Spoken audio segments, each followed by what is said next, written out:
Señoras, señores, muy buenos días a todos.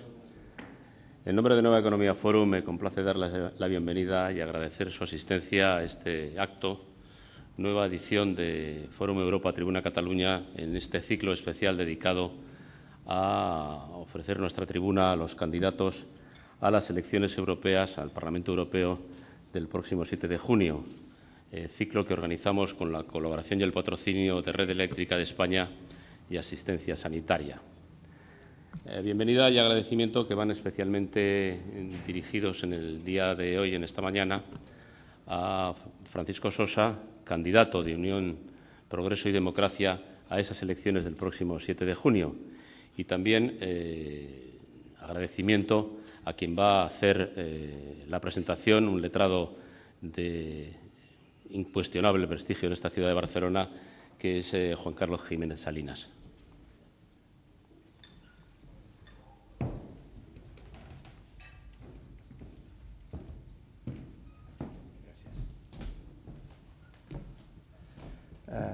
Bon dia a tothom.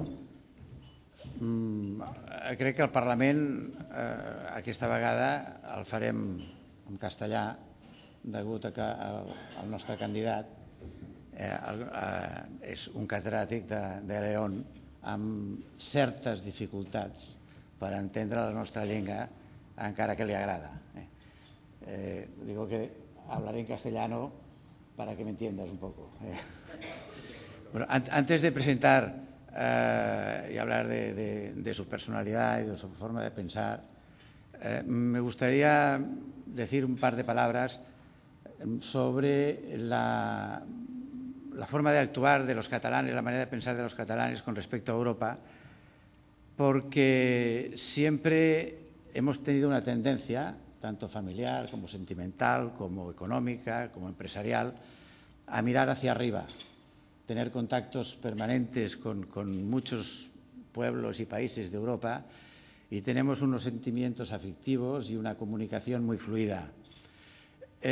Últimamente, en estos últimos años, quizás hemos vivido un paréntesis político, que no social, porque hemos utilizado los instrumentos que nos proporciona los estamentos jurídicos europeos para potenciar de una manera obsesiva nuestro nacionalismo, nuestro idioma, nuestra cultura, de una forma permanente, excluyendo en muchas ocasiones otros problemas que nos acuciaban y que eran buenos para Cataluña, como temas empresariales o temas sociales o temas turísticos, y haciendo hincapié en esto. Creemos que nuestro partido es el que tiene que defender que vuelva a ser la utilización de las estructuras jurídicas europeas unos instrumentos que no sean determinados con un solo objetivo de tipo cultural o de tipo idiomático, sino que abarque toda la sociedad y todos los problemas de nuestra sociedad catalana. Hemos estado realmente los que tenemos un amplio mundo cultural y que no cerrados absolutamente en Cataluña, hemos vivido unos años algo complicados porque ha existido una dicotomía entre lo que es la sociedad plural catalana y lo que es la instrumentación política y la idea política de todos, absolutamente todos los políticos que han estado en el poder, de enfocar como única y unidireccional la cuestión idiomática y cultural catalana, con su cultura que he de entender y he de poner por encima de todo que la consideramos maravillosa, pero de una forma excluyente, de una forma absolutamente excluyente, dejando la cultura castellana o bien las personas que se encuentran cómodas en las dos vertientes o en una, cualquiera de las dos, absolutamente marginadas. Queremos ser un poco la voz de estas personas que en Cataluña han sido consideradas casi como herejes, aun cuando en la calle hemos visto que este problema no existe y que solo existe a nivel pura y exclusivamente político. Pero estas reacciones lo que nos han provocado son unas reacciones, son unos criterios en contra nuestra muy perjudiciales. Bueno, no quiero alargar más el tema porque quiero presentar a nuestro candidato.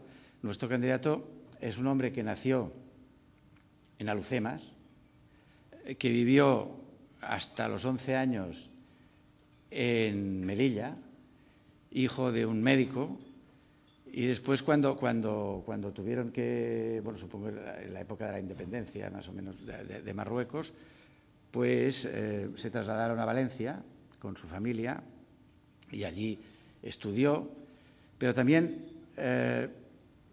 estudió de una forma profunda el derecho y lo estudió en Tübingen, en Alemania, y también estuvo una temporada larga estudiando en Roma, y esto le ha dado una visión europea, una visión universal, tanto de las sociedades como de la estructura jurídica, tanto de origen germánico como de origen de derecho romano. Ha publicado varios libros, es catedrático de Derecho Administrativo de la Universidad de León y ha sido uno de los hombres que ayudó y colaboró de una forma eficaz a estructurar y redactar la parte jurídica de la transición y nuestras bases jurídicas del Estado.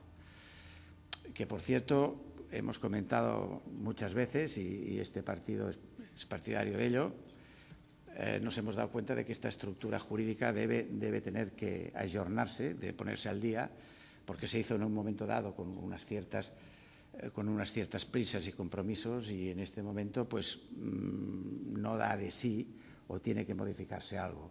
Esta sacralización de la Constitución nosotros no la defendemos, sino que creemos que el Estado de las autonomías puede perfeccionarse avanzando indudablemente, no yendo hacia atrás, pero dándole una cohesión y una armonía. Y, en fin, yo ahora cedo la palabra al señor Sosa Wagner para que continúe. Muchísimas gracias.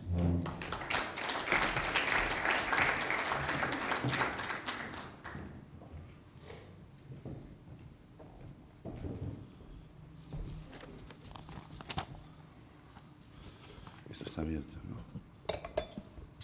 Muy bien. Buenos días a todos. En primer lugar, agradecerles a todos ustedes su amable presencia en este desayuno. Una vez más comparezco en un foro organizado por el Foro de la Nueva Economía y estoy muy agradecido a esta organización que nos permite actuar, me permite a mí actuar aquí en Barcelona, me ha permitido también actuar en Bilbao y en breve lo haré en Madrid. Nosotros lo agradecemos mucho esto porque no tenemos tantas facilidades en otros medios ni en otros foros para expresar nuestras ideas, ¿no? Y también a Juan Carlos por su amable presentación, ¿no? Yo llamo o he titulado la intervención mía aquí España en el edificio europeo porque, en primer lugar, quiero hablar de España y de cuál es la problemática española para luego pasar a hablar de cómo se inserta un país como España en la construcción de Europa, ¿no?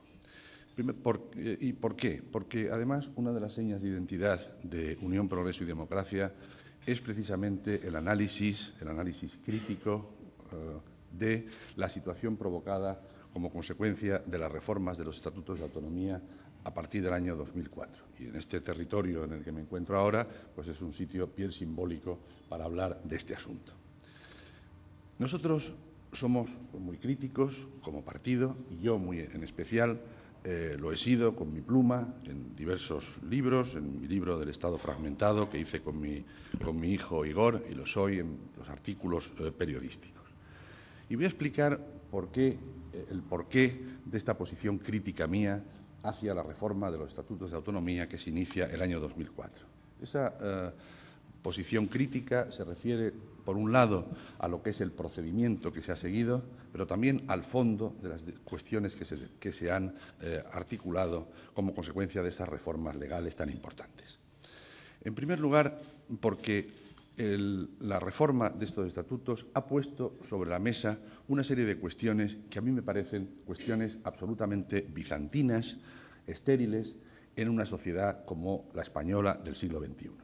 Me refiero a los problemas acerca de la calificación de nación o no de un determinado territorio, o los problemas de los derechos históricos, de los derechos históricos que se tratan de anclar en los textos legales, o incluso del derecho de autodeterminación. Son todos estos, como digo, problemas para un jurista como yo, verdaderamente, y un aficionado a la historia, porque algunas cosas he escrito sobre historia, verdaderamente extraños, como he dicho, porque el concepto de nación, que es un concepto que fue un concepto revolucionario a finales del siglo XVIII y durante todo el siglo XIX, hoy, ya durante el siglo XX, pero desde luego en el siglo XXI, es un concepto que no mueve las turbinas de la historia. Los Estados en Europa, luego lo veremos, son Estados miembros de la Unión Europea y esa es su cualificación jurídica y su cualificación institucional. El decir que somos Estados nacionales o no somos Estados nacionales es una forma de hablar y se entiende perfectamente, pero desde el punto de vista jurídico, desde el punto de vista político e institucional, lo que nos caracteriza a los Estados europeos es nuestra integración en Europa, es ser Estados miembros de la Unión Europea.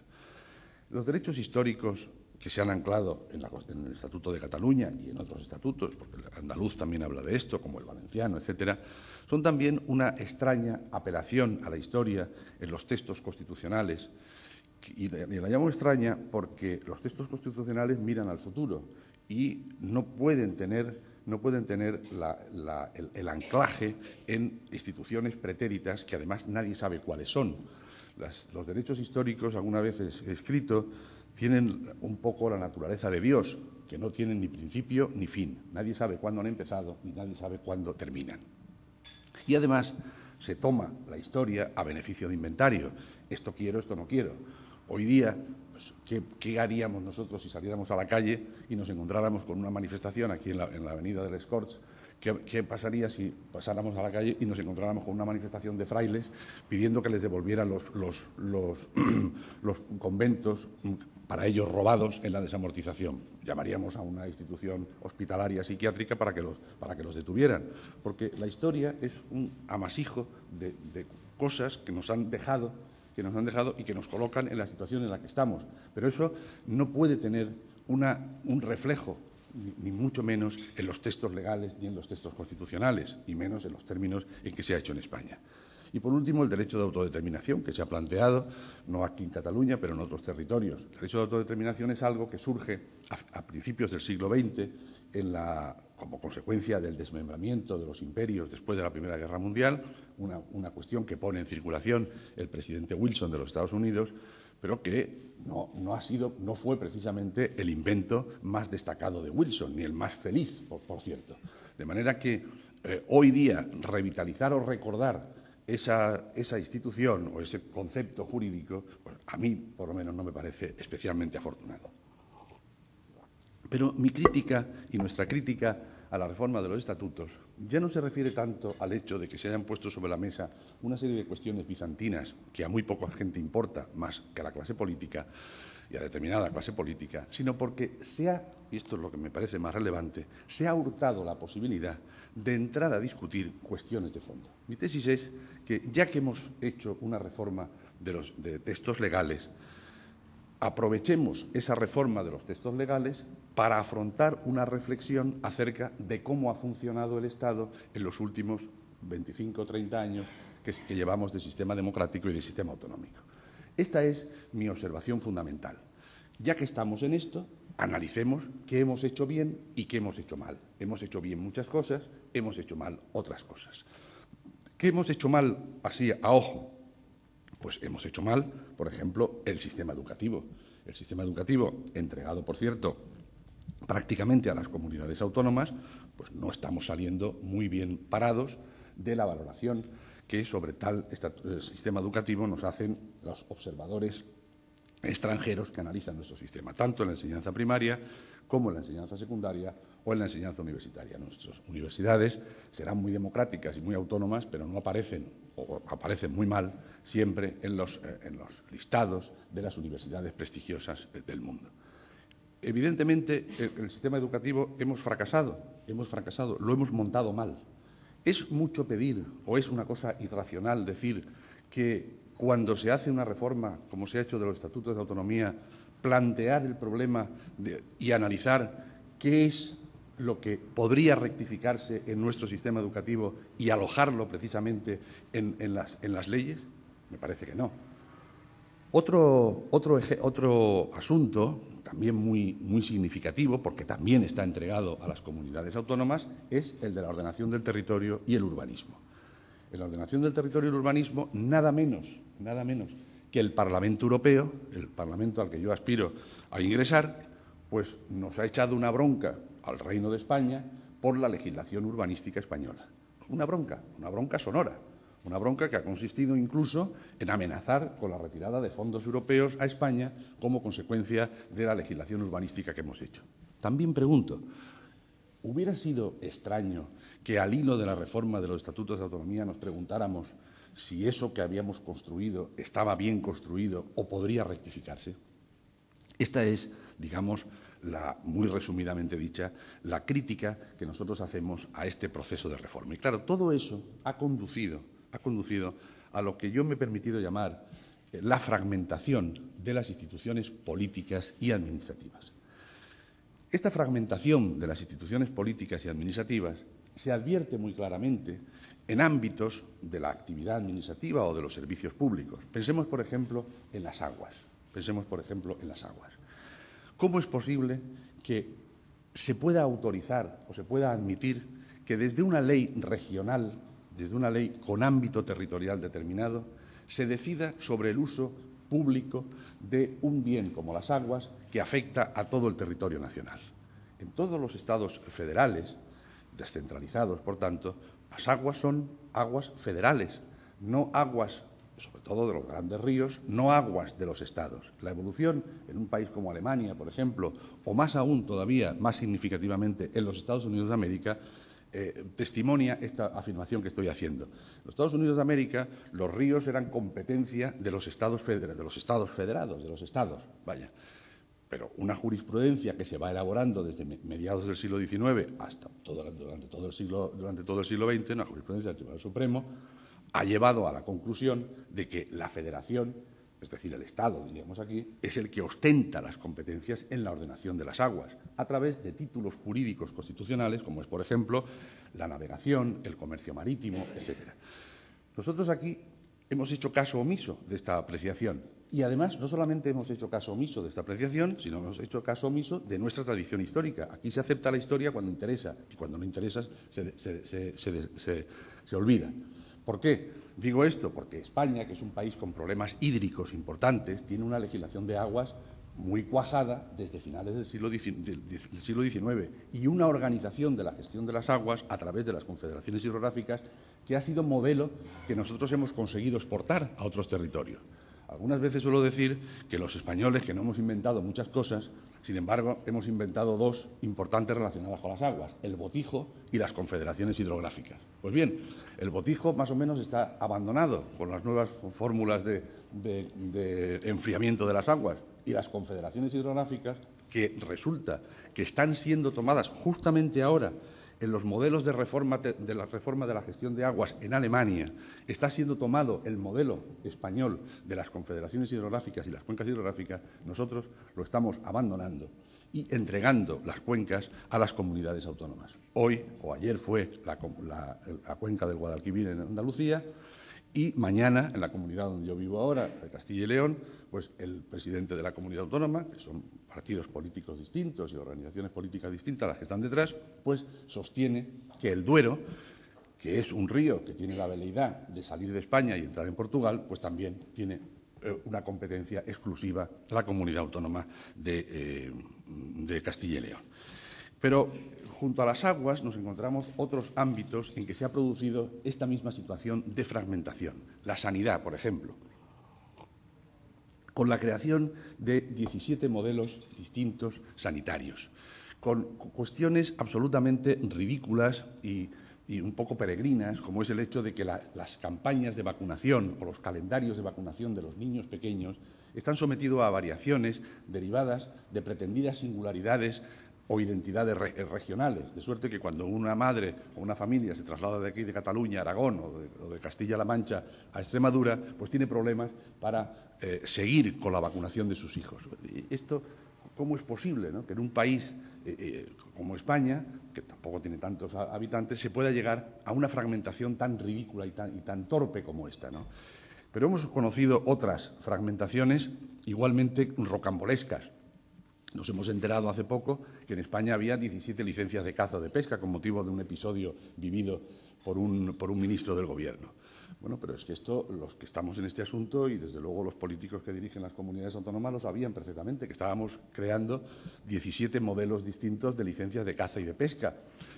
Y la solución que se ha arbitrado es unir a los consejeros responsables de estas materias y decir, bueno, vamos a ver cómo articulamos una única licencia de caza, una única licencia de pesca. Es decir, estamos inventando el Estado ahora. El Estado es un señor mayor, ya con barba crecida y con muchas canas, y nosotros lo estamos inventando ahora.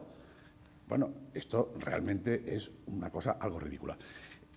En el ámbito del mercado interior, la ruptura del mercado interior es algo que están anunciando o avisando no ya las personas que, como yo, hemos escrito sobre esto, sino organizaciones absolutamente independientes en España, como es el Consejo Económico y Social, que ya hace unos años publica un dictamen demoledor sobre las consecuencias de la ruptura del mercado interior. Esto tiene una importancia absolutamente capital. Hay que tener en cuenta que las estructuras políticas históricamente consideradas, y las contemplamos desde el punto de vista histórico, han nacido precisamente como consecuencia del mercado. Quiero decir que si nosotros creemos que una estructura política fuera un vaso como este que tengo aquí, el fondo de esa estructura política es siempre el mercado, o en su caso un cuartel, una fortaleza, un campamento militar.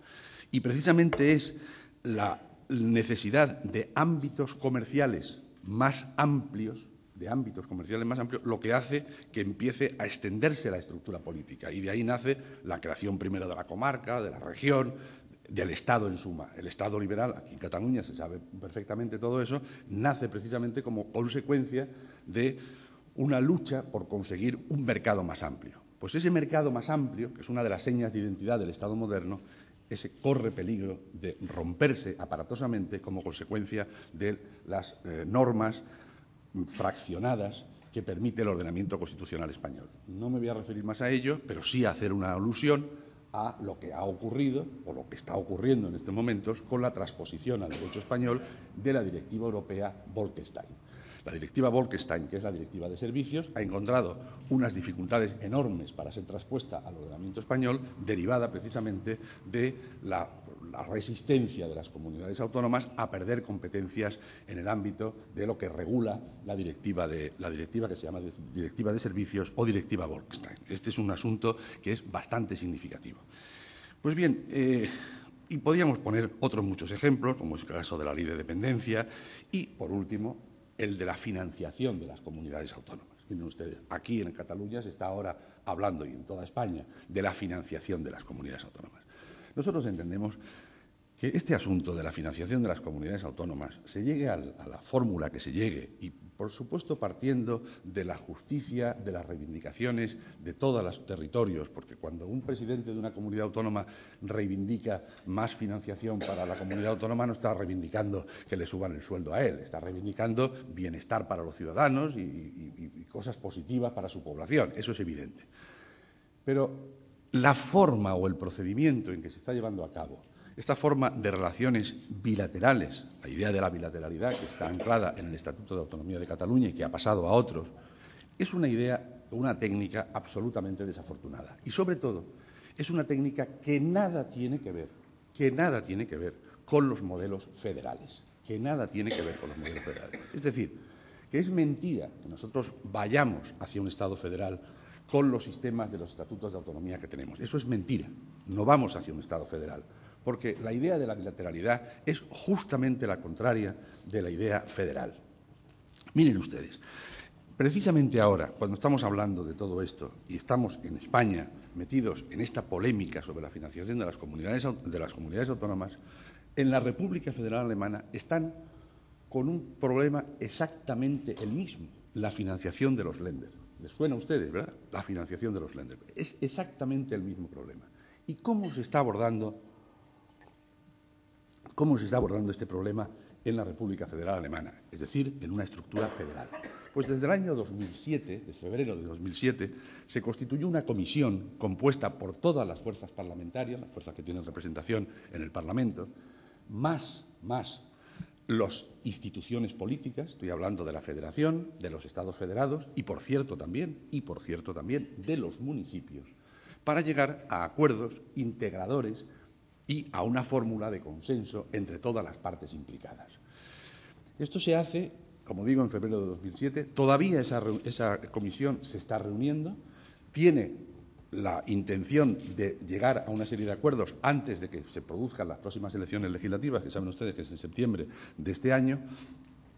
Y, por cierto, también todos los ciudadanos, al menos los que sepan alemán, por supuesto los alemanes, pueden acceder a través de Internet a todos los documentos que se están produciendo en esa comisión, a todas las tomas de posición de los, digamos, consejeros o ministros allí de los Länder, de las fuerzas políticas, etc. Eso está todo puesto en la red, de manera que cualquier persona puede saber perfectamente qué es lo que se está haciendo. Verán ustedes que este procedimiento nada, absolutamente nada, tiene que ver con lo nuestro, absolutamente nada, donde lo que prima es la relación bilateral, es la relación de la amistad o del cálculo político para conseguir tal voto o tal acuerdo parlamentario.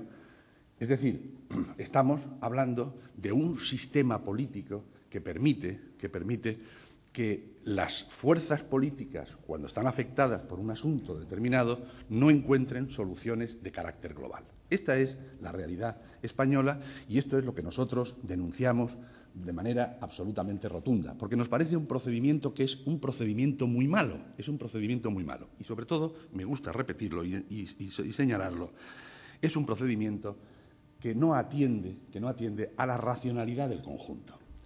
Porque cuando uno advierte estas polémicas, uno se pregunta también, o por lo menos yo me lo pregunto, bueno, y cuando el presidente de una comunidad autónoma de esta o de aquella o de más allá suscita ante el presidente del Gobierno sus necesidades financieras, que, como he dicho al principio, me parecen todas perfectamente legítimas, ¿por qué el presidente del Gobierno no puede preguntar al presidente de la comunidad autónoma, oiga, ¿y usted cómo gasta sus dineros? Porque a lo mejor usted ha gastado mal sus dineros. Esto podríamos plantearlo. No sabemos si es así o no, pero podríamos plantearlo.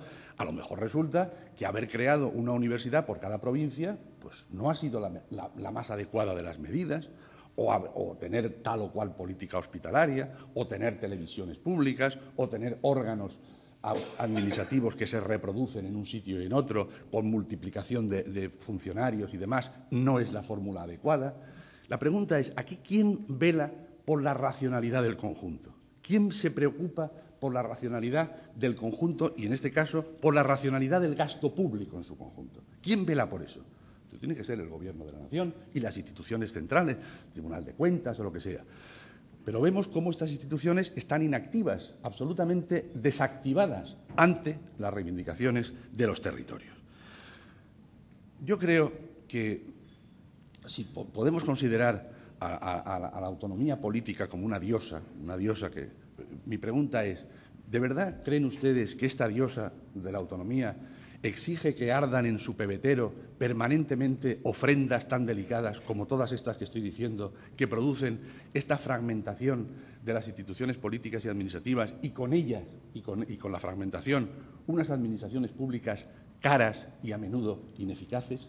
Esta es la pregunta que nosotros nos planteamos y es la pregunta que nosotros echamos al ruedo como partido. Y yo como profesor y como investigador en estos asuntos echo al ruedo de la discusión pública.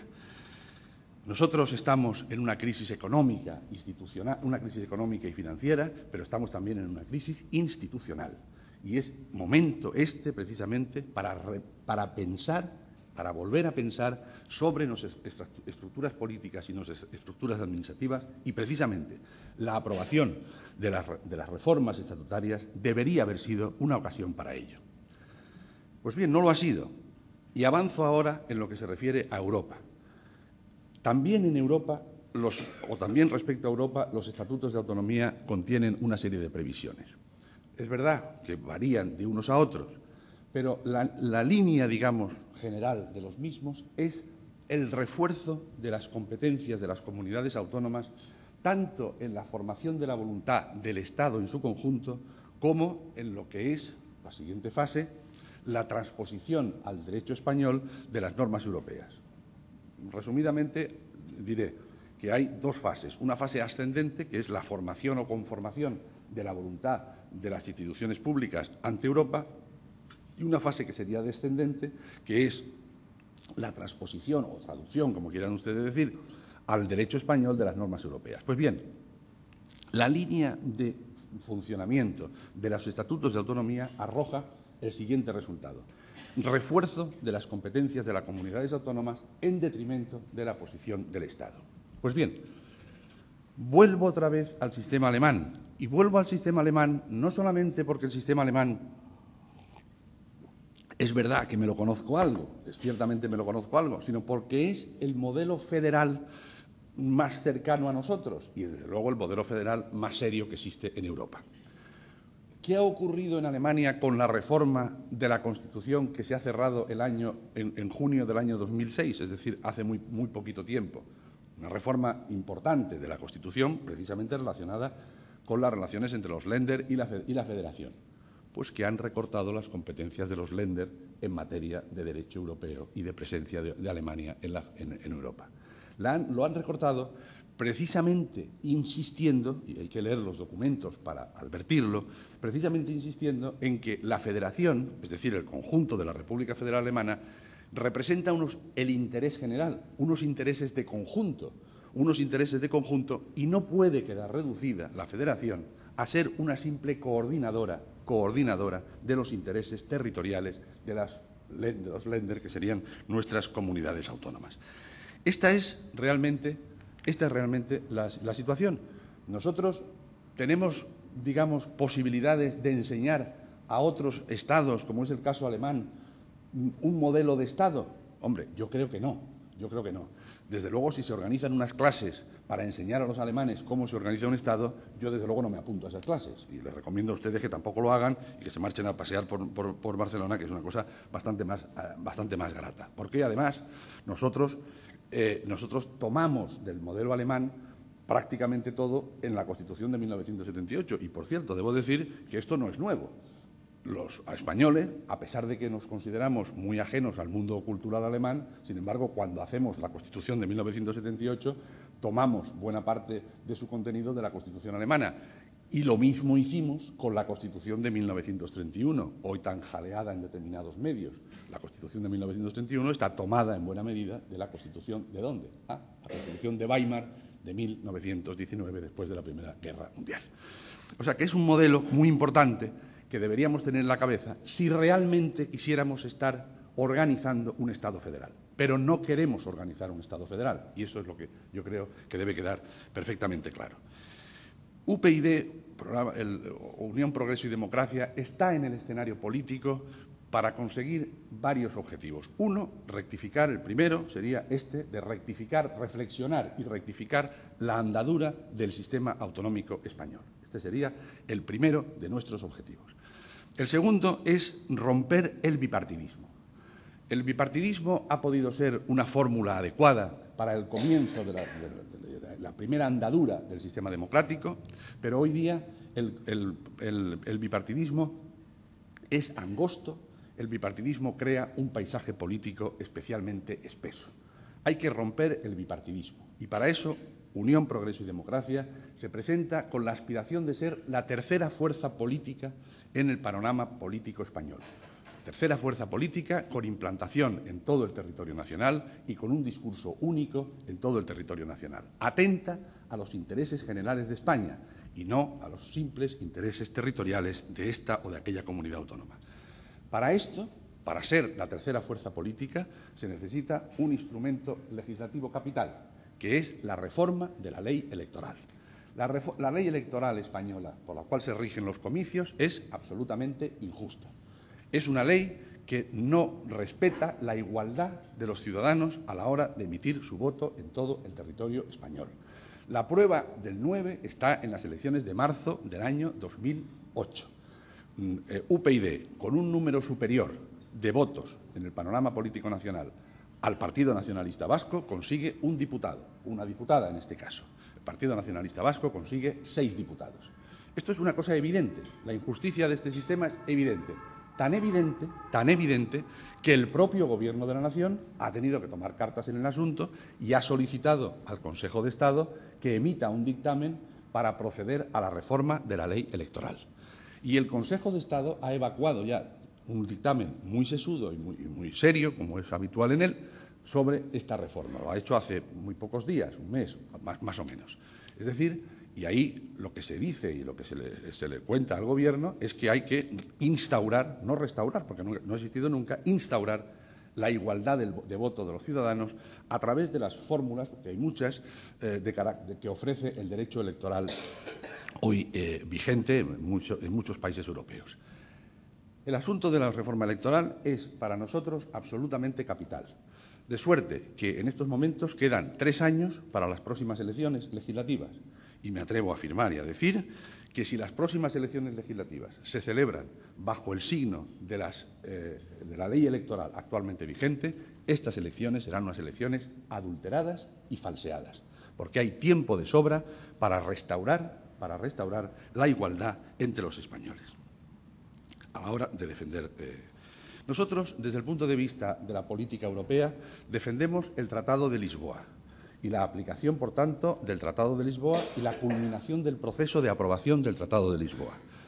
Cada vez hay más complicaciones para ello. Ayer la prensa daba noticia de la aprobación por el Senado checo del Tratado de Lisboa, pero también daba noticia de cómo el presidente de la República Checa pues seguía poniendo una serie de dificultades a la sanción final que a él corresponde como jefe del Estado del tratado. Y lo ha hecho depender su firma, y por tanto el último paso de ese íter legislativo lo ha hecho depender del resultado del referéndum que se pueda realizar en Irlanda. De manera que hay en estos momentos, respecto del Tratado de Lisboa, algunos obstáculos. Uno es el checo, como digo, que parece que se complica, por lo que estoy leyendo estos días en la prensa, parece que se complica, porque todavía hay una reunión, ahora a finales de junio, después de las elecciones, de jefes de Estado y de Gobierno, donde hay que ratificar acuerdos que a su vez rectificaron o corrigieron el Tratado de Lisboa, de manera que el asunto está complicado. Está pendiente como he dicho, el referéndum de Irlanda y está pendiente también, y eso se sabe menos, la ratificación final por parte de la República Federal Alemana, precisamente, porque en la República Federal Alemana el Parlamento ha ratificado el tratado, pero hay un recurso ante el Tribunal Constitucional pendiente todavía de solución y esta solución no se ha producido. La sentencia se está esperando. Yo no creo que tarde mucho en esto porque el Tribunal Constitucional alemán no tiene las pautas temporales del Tribunal Constitucional español, que, como sabemos, pues actúa según plazos que son, no digo ya bíblicos, sino plazos geológicos para pronunciarse, ¿no? Estas 3 dificultades existen en este momento, de manera que no está claro que el Tratado de Lisboa vaya a entrar en vigor, por supuesto, antes de las elecciones de junio en absoluto, pero después lo que pueda ocurrir tampoco lo sabemos. Nosotros estamos a favor del Tratado de Lisboa. ¿Y por qué estamos a favor del Tratado de Lisboa? Porque el Tratado de Lisboa es un pequeño paso adelante en la construcción de Europa. Ustedes dirán, ¿y se conforman ustedes con un pequeño paso adelante? Pues sí, nos conformamos con un pequeño paso adelante porque precisamente la construcción de Europa se ha hecho a base de pequeños pasos adelante. Hay que recordar que quien idea todo esto de la Unión Europea, que es fundamentalmente Jean Monnet, un personaje, como saben todos ustedes, pues, magnífico y verdaderamente ejemplar y significativo, ¿no?, de la historia europea. Es un señor, Jean Monnet, que no estudió nada, por tanto no se contaminó nunca en las aulas universitarias, ¿no? Y lo único que hizo fue vender coñac a lo largo de su vida, y vendió coñac en Francia y vendió coñac en los Estados Unidos. En los Estados Unidos se dio cuenta del mercado, otra vez vuelve el mercado y la unidad del mercado, etcétera, de la que hablaba antes. Dijo, bueno, el continente donde yo procedo son una pandilla de locos, cómo tienen organizado todo esto, ¿no? Y ahí surge el asunto, ¿no? Y cuando él pone en marcha todo esto, ¿qué es lo que se le ocurre como primera piedra del asunto, del edificio europeo? Pues la comunidad del carbón y del acero, porque el carbón y el acero había sido pues, un casus belli, un motivo de enfrentamiento entre dos estados, Francia y Alemania, durante mucho tiempo, y empieza por ahí. Y esa es la primera piedra que luego sobre la cual se va construyendo el edificio europeo. Es decir, a mí personalmente me gusta esa fórmula, esa forma de actuar según pasos medidos y pasos perfectamente controlados. Yo creo que en ese sentido el Tratado de Lisboa, con todas las imperfecciones que tiene, ojo, y con una terminología que esa sí que habría que rectificarla, porque es una terminología excesivamente tecnocrática y que la gente, el ciudadano normal, no entiende. Pero fuera de esa dimensión, el Tratado de Lisboa es digamos, un avance. Defendemos, por tanto, dentro de la edificación del Tratado de Lisboa, más Europa, no menos Europa. Un poco estamos en la estela de lo que Ortega y Gasset defendía ya en los años 30. España es el problema y Europa la solución, decía Ortega. Yo no creo que en España sea problema ahora, pero sí que desde luego es Europa la solución de muchos de nuestros problemas. Y luego podremos referirnos a algunos de ellos. En cualquier caso, Unión, Progreso y Democracia está por defender más Europa y no menos Europa, por dar vigor a las instituciones europeas. Hay que dar vigor a la Comisión, como hay que dar vigor al Parlamento Europeo. ¿Por qué? Porque es evidente que los estados nacionales tradicionales, los estados que hemos heredado, España, donde vivimos, o Italia, o Francia, o Alemania, etcétera, se han quedado pequeños para poder hacer frente a los desafíos de una sociedad como la del siglo XXI. Se han quedado literalmente pequeños y lo estamos viendo en múltiples cuestiones. La crisis económica o financiera, la lucha contra el cambio climático, una lucha contra una epidemia, una pandemia que se suscitara. En fin, es una cosa evidente que las estructuras políticas que se fueron formando a lo largo del siglo XVII, XVIII, XIX, hoy no sirven ya para dar respuesta a estos grandes problemas de una humanidad y de una sociedad, como suele decirse, globalizada. Por eso es muy importante crear este tipo de espacios o estructuras políticas que se llaman en la geopolítica de carácter regional. Y en ese sentido Europa va muy por delante de los demás continentes. De suerte que los demás continentes, sobre todo los más pujantes, estoy hablando de América Latina, por ejemplo, o estoy hablando de Asia, tienen precisamente a Europa como el modelo a seguir y nos envidian por haber conseguido disponer de unas estructuras políticas regionales, entre comillas, de tanto calado y de tanta importancia como esta. Las elecciones a las que yo me presento y que todos nosotros votaremos el día 7 de junio, esto es una cosa verdaderamente asombrosa en la historia de la humanidad, que todo, es verdad que tiene muchos defectos, que ahí todavía no se anida la soberanía europea, que eso todavía no existe, pero caramba, es un paso adelante importantísimo que todos los ciudadanos europeos podamos depositar nuestro voto para mandar a una institución como el Parlamento Europeo estas decisiones. Un Parlamento, por cierto, y esto es algo que a la ciudadanía hay que decirle, que se ocupa de cuestiones muy importantes. En las instituciones europeas, cuando se advierte o se dice la ciudadanía no va a votar, o va a votar poco. ¿Y por qué va a votar poco la ciudadanía? ¿Es que la ciudadanía cree que lo que se decide en las instituciones europeas no va con la vida diaria de los europeos? Pues va con la vida diaria de los europeos. En el ámbito de las instituciones europeas se pueden discutir muchas cosas, a lo mejor abstractas o abstrusas, pero también se están discutiendo cuestiones absolutamente capitales para el día a día de todos nosotros. Los aditivos que lleva este zumo de naranja, si es que procede de una botella o está preparado, eso lo regula la Unión Europea, como las ruedas de nuestros coches o los ruidos que producen los electrodomésticos. Hace 4 días el Parlamento Europeo ha decidido nada menos o ha intervenido en el precio de los mensajes SMS que mandamos por nuestros aparatos móviles.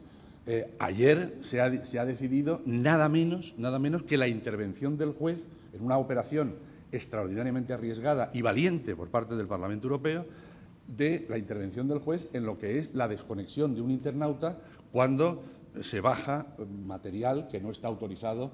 Esto es absolutamente importante porque había detrás una presión enorme de algunas potencias importantes para justamente lo contrario, y entre ellas Francia en el caso de Europa. Es decir, para conseguir que sea el Gobierno y las autoridades administrativas las que autoricen un desenganche de un internauta del sistema de la red.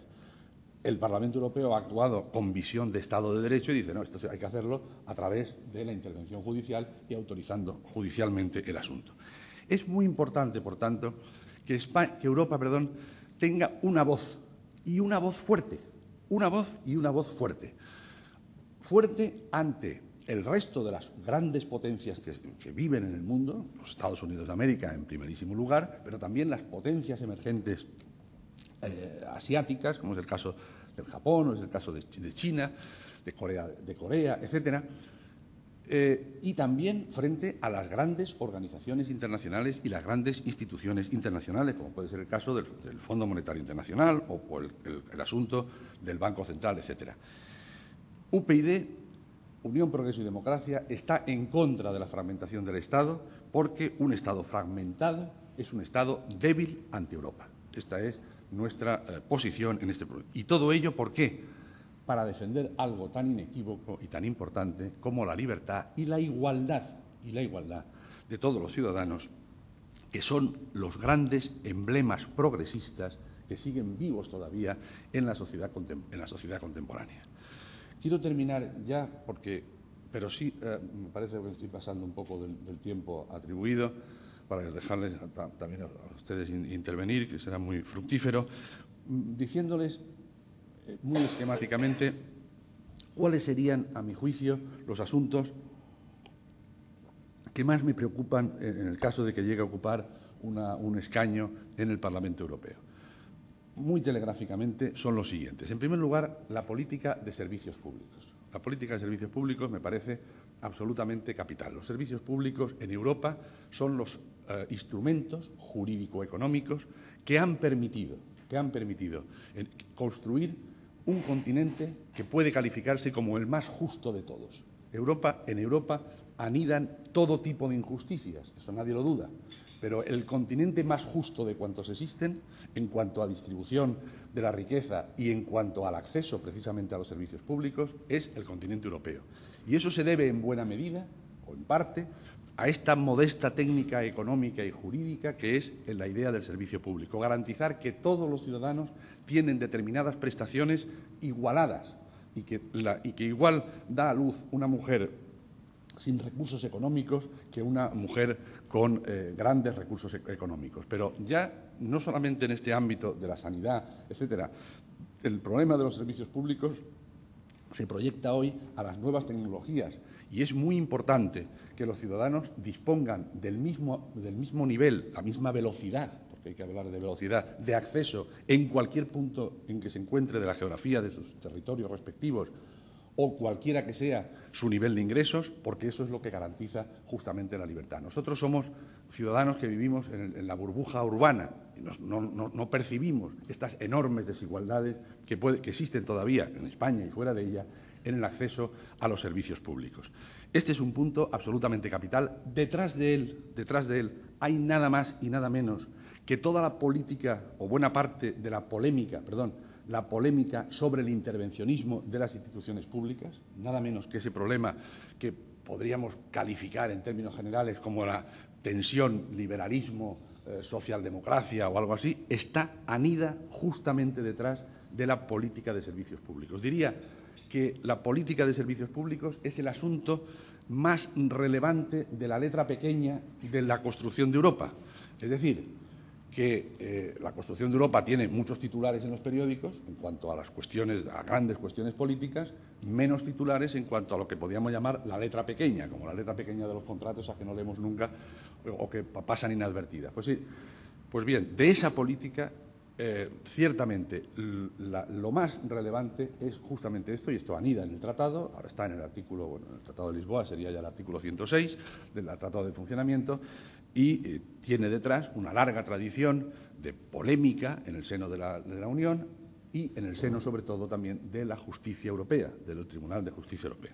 Este sería un problema, para mí, muy importante porque, como digo, es el servicio público ayuda a vertebrar la sociedad, ayuda a disipar las diferencias entre las clases sociales y ayuda a disipar las diferencias entre los territorios, y sobre todo entre el mundo urbano y el mundo rural. El segundo asunto sería el asunto relativo a la energía. La política energética, no hace falta decirlo, es absolutamente capital y simplemente lo dejo apuntado. Lo que ha ocurrido en ciertos países del este a principios de este año 2009 es algo para poner los pelos de punta a cualquiera. Y, por tanto, es muy importante que los Estados europeos y España, que carece de fuentes de aprovisionamiento energético adecuadas, se planteen este problema de manera seria. En tercer lugar, sería la educación. Miren ustedes, yo estoy convencido de que los dos partidos políticos mayoritarios que han gobernado en España están en una carrera apasionada y vigorosa para ver quién lo hace peor a la hora de la educación. Me refiero y me remito a lo que he dicho al principio de mi intervención. Yo creo que las instituciones europeas nos han de sacar un poco de esto y ayudarnos a construir un sistema educativo que sea un sistema educativo realmente eficaz y realmente formativo para nuestros estudiantes, que cada vez, y lo dice un profesor universitario con mucha experiencia ya, cada vez es más deficiente, ¿no? Y por último, la cultura. Miren ustedes, la cultura es la idea de Europa. Formar la idea de Europa en torno a la cultura es básico, ¿no? Y las grandes mentes que han pensado sobre esto, entre los españoles me remito, por ejemplo, a Salvador de Madariaga y su libro Bosquejo de Europa, que es un libro muy bonito, donde él pone de manifiesto cómo los europeos hemos estado enfrentados a lo largo de la historia en 1000 conflictos bélicos, ¿quién lo va a negar? Pero donde hay, además, un fondo común, un fondo de cultura común que tiene su origen, dice Salvador de Madariaga, y lo dice ajustadamente, en el mundo y en el pensamiento y la filosofía greco-cristiana. Pues bien, yo creo que hay que trabar una especie de relato común europeo sobre los grandes nombres de la cultura europea. Nos enfrentan muchas cosas, pero también nos unen muchas cosas. Esas cosas que nos unen son el nombre de Cervantes, o es el nombre de Mozart, o de Bach, o de Vivaldi. Son nombres que nos unen. Hay que forzar precisamente esta dimensión de lo que nos une, que por cierto es un lema de Unión, Progreso y Democracia, lo que nos une frente a lo que nos diferencia. Y esto llevarlo a los ciudadanos, a los niños y a los jóvenes cuando empiezan a estudiar, para formar una cosa que es muy importante, con un objetivo muy importante, que sería la ciudadanía europea. Cuando se habla de la democracia en Europa, cuando se habla de que hay escasa comunicación integradora de la población con las instituciones políticas europeas, etcétera, se olvida que los sistemas democráticos nacionales se han constituido y se han formado a lo largo de la historia precisamente construyendo primero la ciudadanía. Y esa construcción de la ciudadanía europea, por tanto, es un prius absolutamente necesario, absolutamente indispensable para prosperar en la construcción de Europa y para prosperar precisamente en la democratización de las estructuras europeas, ¿no? Termino diciendo que yo, a mi juicio, actos como actos como los que organiza el Foro de la Nueva Economía, personas como las que están ustedes aquí ahora escuchando con tanta atención y tan educadamente y tan cortésmente, yo creo que permiten tener una esperanza en un futuro de una España integrada, internamente integrada, y una España también europea, fundamentalmente europea. Muchas gracias.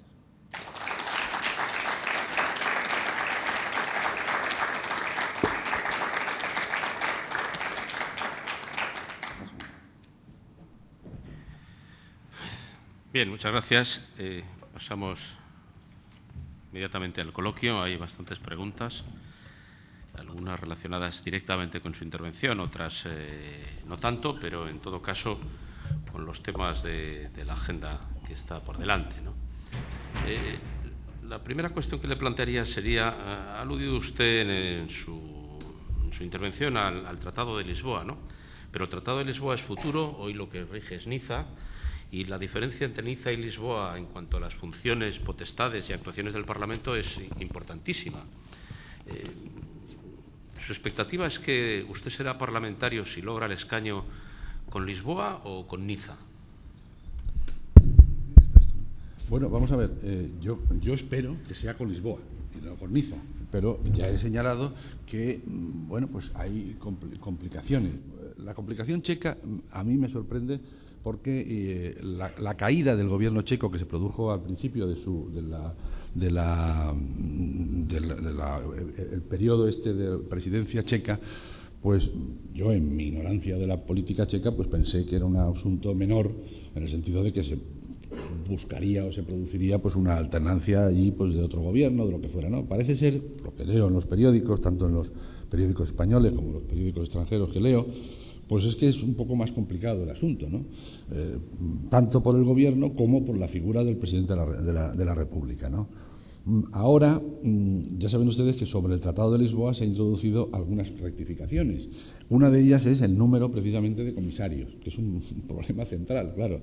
Y cuando el Tratado de Lisboa dice que no habrá 27 comisarios, sino un número menor para hacer más operativo el funcionamiento de la comisión, pues eso se ha rectificado, precisamente para dar satisfacción a determinadas reivindicaciones. Esto, no sabemos qué va a pasar tal, puede ser utilizado, según leo en los periódicos, puede ser utilizado por el presidente checo para encizañar, digámoslo así, más el asunto en la reunión, en la sesión que se va a celebrar de jefes de Estado y de Gobierno a finales de este mes, del mes de junio, ¿no? De manera que estamos en esa situación. Yo, personalmente, como he dicho, estoy con Lisboa. Ahora, no sé qué va a ocurrir. Los obstáculos, el obstáculo alemán es menor. El obstáculo alemán es porque yo creo que el Tribunal Constitucional alemán desestimará ese recurso. El obstáculo irlandés probablemente también puede ser, pero en fin, no lo sabemos. Mi deseo sería Lisboa. Sí. Bien, hay varias cuestiones, como se puede imaginar, relacionadas con sus referencias al modelo autonómico. Entonces se las voy a plantear todas juntas para que usted las conteste como le parezca oportuno. La primera es, ¿sus propuestas pretenden mejorar el modelo autonómico mediante un giro federal o es una alternativa neocentralista desde el nacionalismo español? Esa es la primera. ¿Prefiere contestarlas una a una? Pues venga, adelante, como usted quiera. Claramente apuesta por el modelo federal. Claramente apuesta por el modelo federal. UPyD está por el modelo federal. Y yo hago hincapié en esto y por eso exhibo tanto, digámoslo así, el modelo alemán, porque ese es un modelo federal absolutamente digno. Nosotros estamos por ese modelo federal. La segunda cuestión es si en su recorrido por España, me imagino que recién iniciado con esto de la campaña, ha detectado esa aspiración de que se rectifique el estado de las autonomías en la línea que plantea Unión, Progreso y Democracia o no. Sin duda lo advierto en muchas personas que estoy tratando como consecuencia de mi gira y mi condición de trotamundos, de trotarregiones por España ahora, pues por supuesto. Y además yo creo que esto también se advierte, bueno, en la producción de voces, de libros, etcétera, donde se está pidiendo es significativo, y ustedes que son personas vinculadas con el mundo económico y la empresa lo sabrán. En los periódicos económicos es donde más se habla de todo esto, los periódicos llamados Salmón, es donde más se habla de todo esto, ¿no?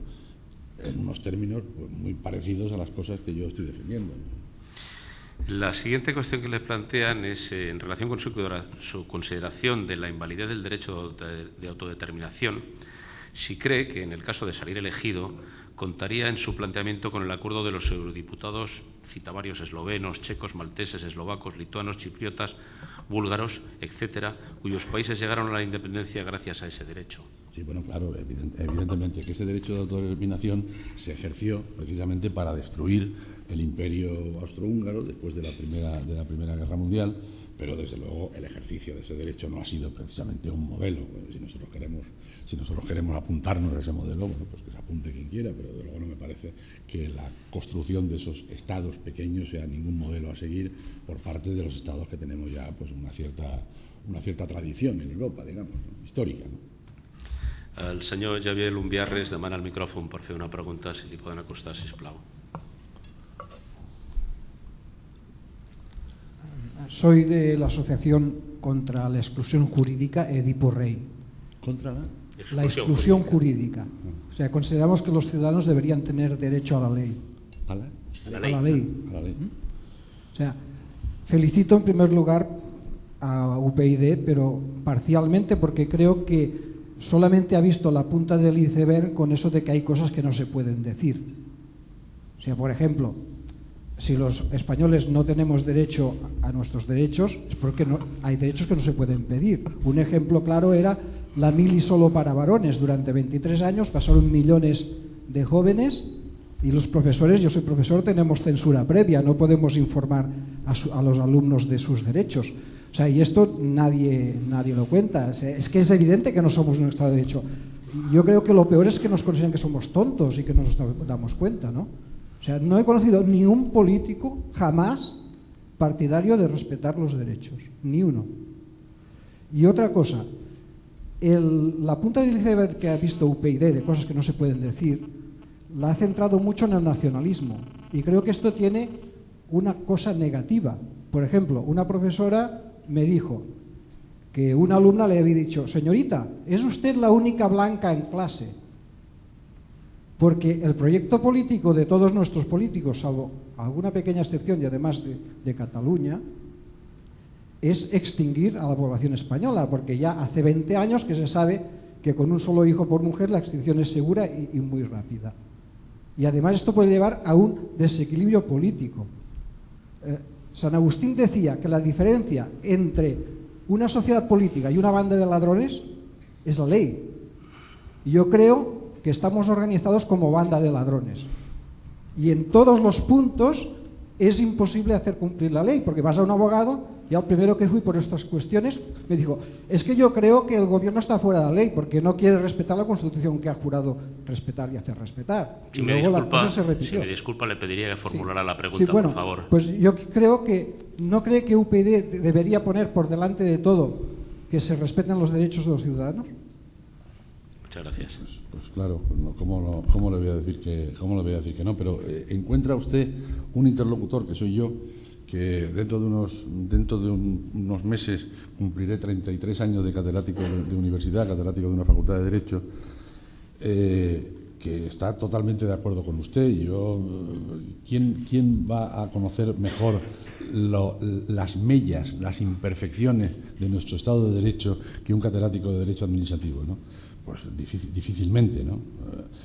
Yo estoy, por eso, en ese sentido, completamente de acuerdo. Ahora, corregir eso, desde luego, es una aspiración, ¿no?, de toda fuerza política y, por supuesto, de UPyD, pero sabiendo que hay unas dificultades enormes, porque hay que cumplir la ley y hay que cumplir los reglamentos también, ¿eh? Hay que cumplir las leyes y los reglamentos, ¿no? Y eso no es fácil. Respecto de lo último que ha dicho respecto de la población, a mí eso me parece un asunto capital, ¿no? Me parece un asunto capital. La verdadera bomba atómica que existe en el mundo es la población africana y la población asiática. Esa es la verdadera bomba atómica que existe en el mundo. No hay otra, ¿eh?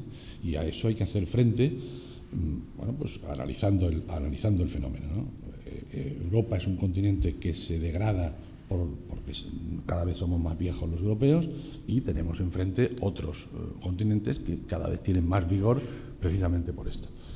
Yo creo que ahí es donde está planteado, y muchas veces cuando advierto las grandes polémicas que se plantean en la prensa sobre asuntos que a mí me dejan bastante frío, siempre pienso en que esto que lo resumo en esta fórmula, ¿no? La bomba atómica que está puesta en el seno del planeta es la expansión demográfica de determinados territorios. Esa es la bomba, que nos afecta a nosotros, europeos, de una manera absolutamente determinante, ¿no?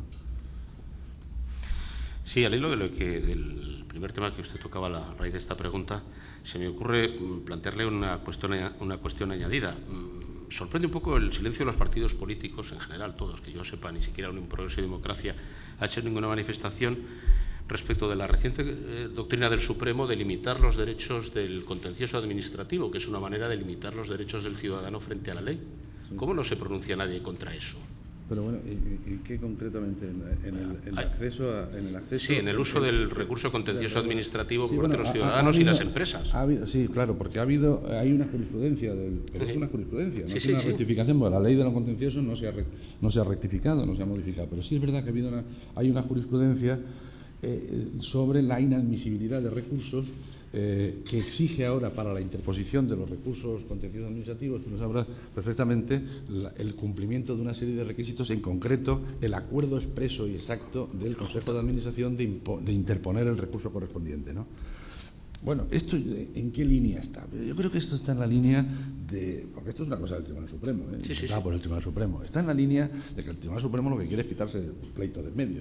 De la misma manera que el recurso de casación pues está configurado en la ley de lo contencioso, no hay más que leer los artículos de la ley, que no me acuerdo cuáles son, los 80 y tantos o por ahí, está configurado como una carrera de obstáculos, tío, que consigue que los magistrados del Supremo se sienten y analicen un recurso de casación. Bueno, es que ha conseguido saltar una cantidad de vallas enorme, ¿no? ¿Y por qué está montado así? Está montado por la ley para impedir que se llegue al Tribunal Supremo. Y luego todo eso, encima, cerrado aún más por la propia jurisprudencia de los tribunales. Y esto va en esa línea, ¿no? Bueno, desde luego nosotros aquí yo no me hemos pronunciado sobre esto, pero vamos, si algún día Unión Progreso y Democracia pues gobernara o tuviera la posibilidad de gobernar y yo todavía viviera y yo estuviera todavía en la circulación, hombre, la ley de lo contencioso desde luego sí que le meteríamos mano, Bien, pues vamos a lo más cercano. ¿En qué grupo parlamentario de la Eurocámara se inscribirá su partido si logra escaño? Pues mire, esto es muy complicado de decir ahora, porque los grupos políticos que se formarán a partir del día 7 hay unos grupos que son tradicionales, el socialdemócrata, el popular, etcétera, pero otros pequeños se pueden crear y eso habrá que saberlo después de las elecciones. Sí doy como dato una cosa interesante que probablemente no conozcan, ¿no? Y es que hay un partido político nuevo que surge en Bélgica de la mano de una señora que ella es de oficio, es diplomática y que se llama Europa de los Valores. Esta Europa de los Valores tiene una correspondencia también en Italia y en algunos otros países. Y esta gente, sobre todo esta señora diplomática, se ha puesto en contacto con nosotros. Subrayo, se ha puesto en contacto ella con nosotros, no nosotros con ella, a través de una persona muy conocida de Unión Progreso y Democracia, que es Fernando Sabater, que tienen relación entre ellos, amistad o lo que sea, y que la ha puesto en contacto conmigo. Entonces, este grupo, que es un grupo que lucha precisamente pues, contra la corrupción, contra la modernización de la justicia, contra este tipo de cuestiones, en Italia está presidido por un magistrado de estos del grupo de Manos Limpias, pues están utilizando las siglas de UPyD en su propia propaganda política y en sus propios actos políticos en Europa, ¿no? Bueno, vamos a ver lo que pasa, porque si esta gente, que como digo tienen correspondencia en otros territorios, en otros países europeos, pues lograran muchos diputados, y nosotros también, nosotros pretendemos tener 10 o 12 diputados, o sea, y por tanto a lo mejor conseguimos tener grupo parlamentario y formamos un grupo parlamentario autónomo. Esto hay que dejarlo para la época posterior a las elecciones, ¿no? Pues no sé si más fácil o más difícil la siguiente pregunta. ¿Tiene pensado cuál sería su primera iniciativa como parlamentario europeo? Bueno, pues estaría relacionada, es decir, ahora en este momento exactamente la primera iniciativa no lo sé, pero desde luego sí estaría relacionada con los asuntos que he abordado, ¿no? Antes. En concreto con esto de la política de servicios públicos, porque es que ahí se están produciendo, primero, afecta a muchos sectores. Estamos hablando del agua, de los transportes, de las telecomunicaciones, estamos hablando de la red de Internet, etcétera. Hay una iniciativa muy interesante ahora de una comisaria europea sobre el control de la red. Es un asunto muy interesante. Es decir, eso se proyecta sobre muchos problemas que nos afectan a los ciudadanos de manera directa, y al mismo tiempo se están produciendo sentencias del Tribunal Europeo, del Tribunal de Justicia de Luxemburgo sobre esto. De manera que por ahí es por donde mis cogitaciones pues van, ¿no? Y por ahí se proyectarían, ¿no? Ha hablado usted del sistema electoral y la pregunta que le dirigen a continuación tiene que ver con el sistema electoral precisamente para el Parlamento Europeo. Le plantean que, a diferencia de Francia, Gran Bretaña, Alemania y algún otro país donde cada eurodiputado gana por su circunscripción, quiero decir, España tiene una circunscripción única. ¿Cree que acercaría a los ciudadanos catalanes, asturianos o de cualquier otro territorio a los temas europeos, a la participación, que era otra pregunta que estaba también por ahí, la participación en las elecciones europeas? ¿Cree que les acercaría o les animaría a participar el hecho de tener una circunscripción más territorializada? Pues probablemente, yo estaría de acuerdo que se hiciera así, siempre que fuera simultáneo, absolutamente simultáneo, a la reforma de la ley electoral a la que me he referido hace un rato. Si no, no. Si no, no. ¿Y la participación? ¿Cómo la ve? Bueno, la participación, antes me he referido algo a ello, ¿no? Los datos que nos están dando, tanto aquí internamente en España como los que veo de la Unión Europea, son de participación baja. Yo, de verdad, no lo entiendo. Yo creo que es que los políticos, yo estoy recién llegado a este negociado, a esta ventanilla. Yo creo que los políticos, las personas que llevan en Europa tiempo, no se hacen explicar bien, porque yo no entiendo por qué la gente va a votar con entusiasmo a las elecciones a las Cortes Generales, pensando que con eso determina grandes cuestiones, cuando lo que hacen las Cortes Generales en España ahora y en los demás países europeos es, en el 70% de los casos, traducir al español, que es lo que significa transponer, que es el término técnico correcto, traducir al español las leyes y las normas europeas, directivas, etcétera, ¿no? Porque es que, y además de asuntos, como he dicho antes, que es que son de nuestra cotidianidad, de nuestra vida diaria, ¿no? Pues yo no lo entiendo. Yo creo que hay un problema de explicación deficiente, ¿no?, por parte de las personas que tenían que hacerse entender mejor y explicar a un señor eso que he dicho antes, los aditivos de esto, los componentes de las papillas de los niños pequeños, de los bebés. Todo, absolutamente todo está regulado por la Unión Europea. Y yo creo que la gente debería tener interés en determinar y contribuir. Y luego, además, hay una cosa muy importante, que tampoco se sabe, ¿no? Y es que la Unión Europea tiene una dimensión, digamos, de debate que no tienen las instituciones españolas. Lo que pasa es que la gente no lo utiliza, ni lo sabe, ni se mete en la red para hacerlo. Pero la Unión, las instituciones, tanto la Comisión como el Parlamento, abre permanentemente debates sobre muchísimas cuestiones. Esto que he hablado de los servicios públicos es una de ellas de hace muy poco tiempo. Y los ciudadanos pueden personarse en la red y meter ahí todas sus ocurrencias y todas sus alegaciones, etcétera. Es una forma, y eso sirve luego para hacer los libros blancos, los verdes, etcétera, que hacen en la Comisión y que son documentos muy interesantes, ¿no? De manera que hay una serie de mecanismos probablemente no explotados, no conocidos o mal conocidos o no explotados, ¿no? Otra cuestión es que, más allá de las declaraciones más o menos rimbombantes de unidad, construcción europea, etcétera, etcétera, la verdad es que hay una tensión entre los organismos comunitarios y los Estados. ¿En qué grado de Estado, valga la redundancia, ve esa tensión entre organismos comunitarios y Estados en este momento? ¿Va más, va menos? ¿Ganan más unos, ganan más otros? Yo creo claramente que ganan las instituciones comunitarias. Es decir, que este proceso es un proceso, yo creo que irreversible, ¿no? Es un proceso irreversible. Cada vez las instituciones comunitarias tendrán más competencias.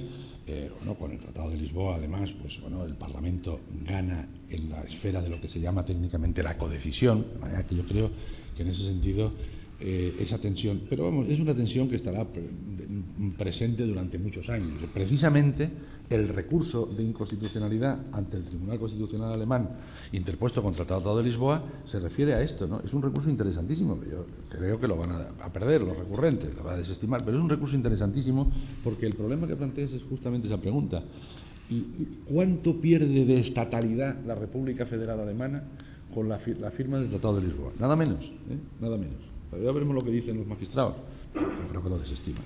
Sí, pero luego llegan cosas importantes como la crisis económica y aquí lo que hace es cada país lo que quiere. Claro. Y esto de las instituciones comunitarias, pues como que está para las fotos. Exacto. Por eso nosotros defendemos más Europa, defendemos vigorizar las instituciones europeas, porque la crisis económica está poniendo de manifiesto que muchas medidas y muchas se articulan de manera inarmónica y desorganizada, etcétera, ¿no? A pesar de que existen intentos de lo contrario. Veamos, por ejemplo, que hoy mismo, ayer me parece, y hoy todavía, están reunidos todos los ministros de empleo, de trabajo, en fin, como se llamen en cada sitio, para este asunto, ¿no? Para tratar de armonizar las políticas de empleo, ¿no? Los esfuerzos son claros, también las deficiencias, ¿no? Bueno, aparte de que le preguntan si quiere usted opinar algo sobre la crisis interna de otro partido, Ciudadanos en concreto, sobre todo a raíz de la elección del candidato a las europeas, la pregunta que le plantean también es si puede haber dificultad para el votante de diferenciar entre las opciones y los programas de estos dos partidos, del suyo y de Ciudadanos. No, yo no quisiera entrar en una polémica de este asunto, porque es una polémica interna de los ciudadanos de Cataluña y no entro en ello. ¿Y la percepción del ciudadano de diferencia entre uno y otro partido cree usted que es clara, suficiente, mejorable? Yo conozco la oferta que yo hago, no conozco con detalle la oferta que hacen Ciudadanos de Cataluña. Muy bien, pues con esto llegamos al final. Yo quería, en primer lugar, dadas las palabras iniciales que usted ha pronunciado, decirle que el agradecimiento es nuestro por su presencia. Esta es una tribuna plural, abierta a todos, que piensa que la presencia política la deciden los ciudadanos con su voto y no esta modesta tribuna. Gracias, por tanto, por su presencia. Gracias también en nombre de la organización y de los patrocinadores Asistencia Sanitaria y Red Eléctrica de España al presentador del acto, al abogado Jiménez Salinas, y gracias también a todos ustedes por habernos acompañado esta mañana e invitarles a los siguientes actos de esta tribuna que figuran en unos cartones que tienen ustedes encima de las mesas. Muchas gracias y buenos días.